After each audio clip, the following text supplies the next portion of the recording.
ते काम राहुलजींनी सातत्यानं सुरू ठेवलं। या देशामध्ये सर्व जाती धर्मामध्ये समानता यावी, या देशामध्ये जे धर्मामध्ये जाती जातीमध्ये विष कालवण्याचं काम जे सुरू झालं होतं मताची पोळी शेकण्यासाठी, त्याला आता जनता वैतागली आहे।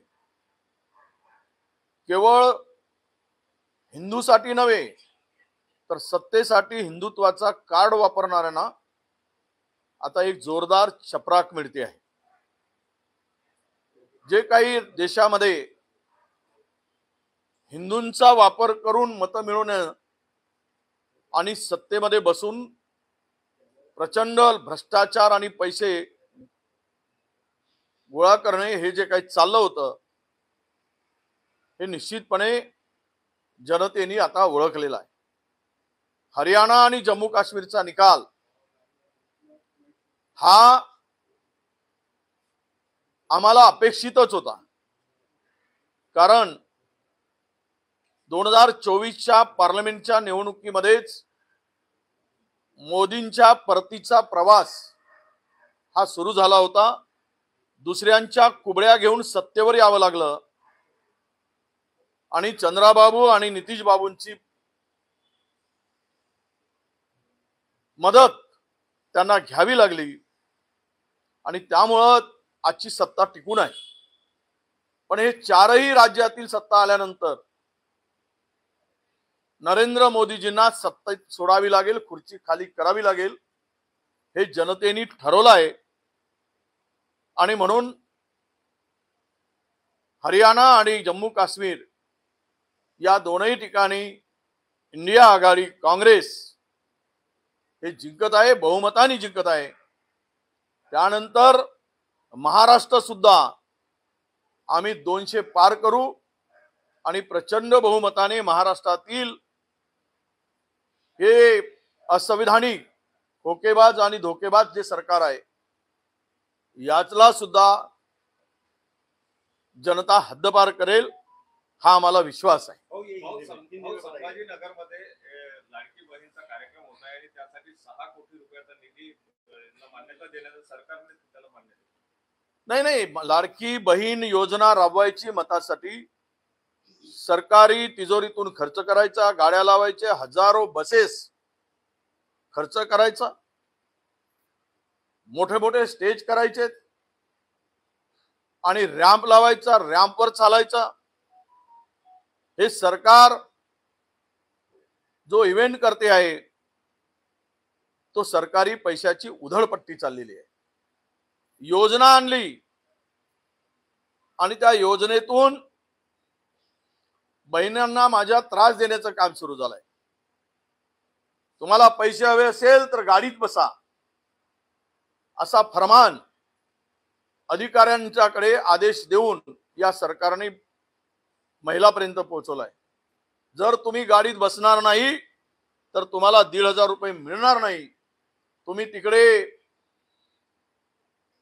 तुम्हाला गर्दी किती असू देत, पाणी नाही, चेंगराचेंगरी होते, तरी पण महिलांना गोळा करून इव्हेंट करण्याचं काम सुरू आहे। अरे जर हे 1,500 देण्यापेक्षा हे त्यांच्याच बहिणीच्या एका पिशवीत टाकायचं आणि दुसऱ्या पिशवीतून काढून घ्यायचं। आपल्या सगळ्याला माहित असेल, महाराष्ट्राला माहित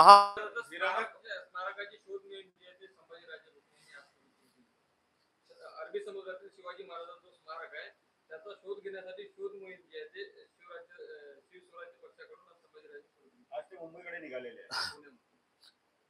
संभाजीराजे करतायत ते प्रतिकात्मक करतायत असं मी मानतो। हिरामन नाही, मुळात अरे देशाच्या पंतप्रधानांना आणून अरबी समुद्रामध्ये शिवाजी महाराजांचं स्मारक बांधतो म्हणाले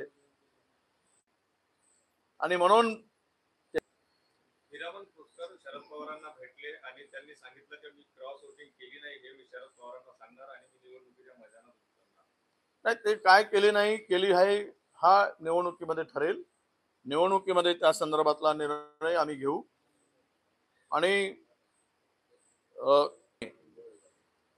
आमचा पक्ष आणि आमचे हायकमांड घेणार आहे. हो, भगीरथ पालखींना जर महाविकास आघाडीकडून उमेदवारी नाही मिळाली ती महायुतीकडून लढू शकतात अशी जे आहे ते असा दावा केला जातो. कोणी भगीरथ पालखी पंढरपूरचे. नाही, भालके काय म्हणतात तर हा त्यांचा प्रश्न आहे. आम्ही महाविकास आघाडीमध्ये मेरिटवर जागा वाटपाचा निर्णय घेतला आहे. जिंकण्याची शक्यता ज्यांच्याकडे जास्त आहे त्याला ती जागा मिळावी आणि त्या उमेदवाराला ती उमेदवारी द्यावी असा एक सगळ्यांचं एकमत आहे. त्यामुळे महाविकास आघाडीमध्ये भालके असतील तर ते निवडून येण्याची शक्यता असेल तर ज्या पक्षांना उमेदवारी मिळेल. आणि दुसरीकडे असं की आताच्या परिस्थितीमध्ये जे 2 वेळा पराभव झाला त्यांनाही उमेदवारी दिली जाईल की त्यांना मेरिटवर पाहिलं जाईल. असा हे सर्वे आलाय, 2 वेळा हरू देत 3 वेळा हरू देत. तर आत्ता जर जिंकत असतील त्यावेळेस थोडी मोदीची लाट होती ती ओसरली. आता हवा निघाली आहे, फुगा फुटला आहे. त्यामुळे आत्ताची परिस्थिती पाहून तो निर्णय घेतला जाईल. व मागे 2 वेळा पडला म्हणून आत्ताच पडेल असा त्याचा अर्थ होत नाही. त्या ठिकाणी निवडून येण्याची शक्यता किती अधिक आहे तो विचार हायकमांड करणार आहे. काल मुख्यमंत्री आणि फडणवीसांनी मुंबईच्या मेट्रो 3 प्रकल्पावरून केलं की महाविकास आघाडीमुळेच तो प्रकल्प रखडलेला आहे अशा प्रकारे. नाही, हे खोटारडेपणा यांच्या मुखात आहे, रक्तात आहे, यांच्या विचारात आहे, यांच्या आयडिओलॉजीमध्ये. मला वाटतं की यांचा डीएनएच खोटा आहे असं म्हणायला हरकत नाही. कालही परवा नरेंद्र मोदीजींनी जे वक्तव्य केलं, देशाच्या पंतप्रधानांनी, सत्ता तुम्ही उपभोगताय 10 वर्ष झाली. सत्तेमध्ये बसून तुम्ही अजूनही काँग्रेसवर आरोप करत असाल आणि काँग्रेसमध्ये नेहरू गांधीला अजूनही जबाबदार धरत असाल तर तुम्ही कशासाठी बसलात तिथे? कशासाठी खुर्च्या तोडताय आणि कशासाठी सरकारी पैशातून मेजवानी मारताय? लोकांनी तुम्हाला निवडून दिलं, तुम्ही काय करणार हे सांगायला पाहिजे.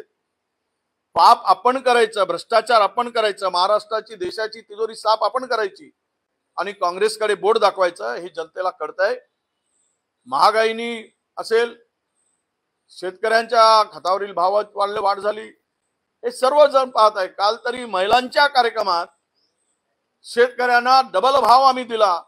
अरे, सोयाबीनला 3,900 रुपये भाव मिळतोय, 13 मध्ये जो मिळत होता त्यापेक्षा कमी दर मिळत असेल तर पंतप्रधानांनी बोलताना जरा राज्यातील या नतभ्रष्ट लोकांच्याकडून माहिती घ्यायला पाहिजे. हे पंतप्रधानांची कदाचित दिशाभूल करत असावेत, खोटं सांगत असावेत आणि म्हणून पंतप्रधान सर्रास 2 गुना भाव किसानों को मिल रहा है म्हणून काल घोषणा केली. सोयाबीन, कापूस शेतकरी वैतागलाय. खरं म्हणजे हे दोघे जे सांगतायत की काँग्रेसनीच या शहरामध्ये मेट्रोला मंजुरी दिली होती, आमचं सरकार गेलं, आयत्या बिळावर नागोबा झालेत. या नागोबांना स्वतःचं बीड करता आलं नाही, आता ते बिळात घुसलेत आणि आमचाच बीड म्हणायला लागले, कारण त्यावेळेस परमिशन आम्ही दिली होती.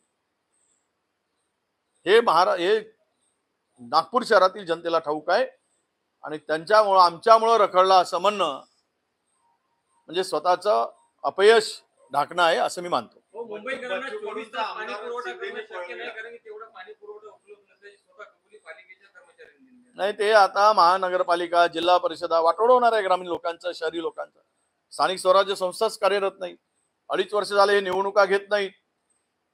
त्यामुळे हे सगळे प्रश्न निर्माण झालेले आहेत. लोकांना दुर्गंधीचा त्रास करावा लागेल, पिण्याच्या पाण्याचा त्रास करावा लागेल. मोठ्या प्रमाणात लूट चालली आहे, त्या लुटीला जबाबदार आता जनता आपल्या लूट करून जनतेवर मोठ्या प्रमाणात टॅक्स लावावा लागेल. हे सगळं राजरोसपणे सत्ताधाऱ्यांच्या आशीर्वादाने सुरू आहे.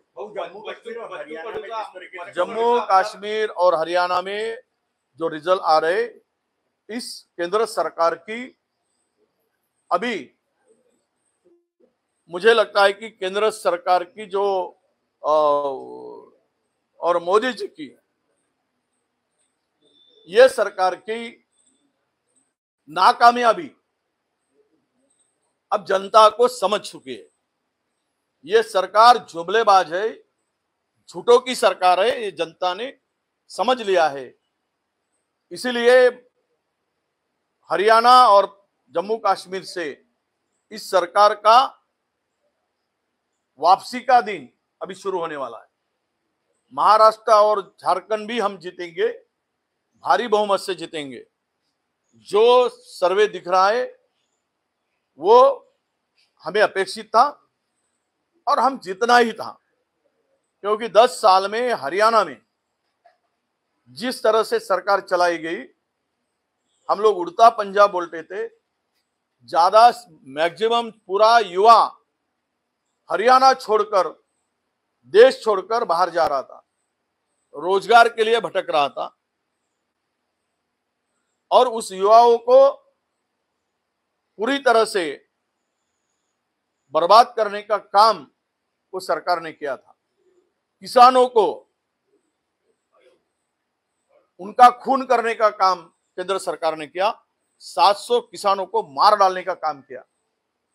ये कोई हरियाणा की जनता भूली नहीं है, इसीलिए समय पर उनका बदला लेकर उनको उनकी जगह दिखा रही, यही सर्वे कहता है। तो बच्चू कडूचा आमदाराला शिंदे गटाने ओढलेला आहे आपल्याकडे काय एकंदरीत ओढावून सुरू झाली। बच्चू कडूचा आमदार जो आहे राजकुमार पटेल जे आहेत हे शिंदे गटात जाणार. जाऊ द्या आता, नाहीतरी राहिलं काय, कोणाचा पायपोस कोणाच्या पायात नाही। काय घालतायत, कोण कळताय, कोण कुठे आहे। महाराष्ट्राला गुजराती जोडीनी नाहीतरी उद्ध्वस्तच केलाय, पक्ष फोडून। महाराष्ट्रामध्ये आमदार फोडून आज खोकेंचं सरकार आहे, तर प्रत्येकाला खोक्याची अपेक्षा आहे। जिथे खोके तिथे आम्ही, पण हे खोके जिथे तिथे धोके होऊ शकतात, हे लक्षात घेतलं पाहिजे। आणि तो धोका आता जवळ आला आहे। खोकेबाजांना धोका देण्याचा निर्णय जनतेने घेतला आहे। 50 खोके जे जिरवले गेलेत, ते यांच्याकडून यांची निवडणुकीमध्ये जनता जिरवल्याशिवाय राहणार नाही, हा आम्हाला विश्वास आहे। भाजपा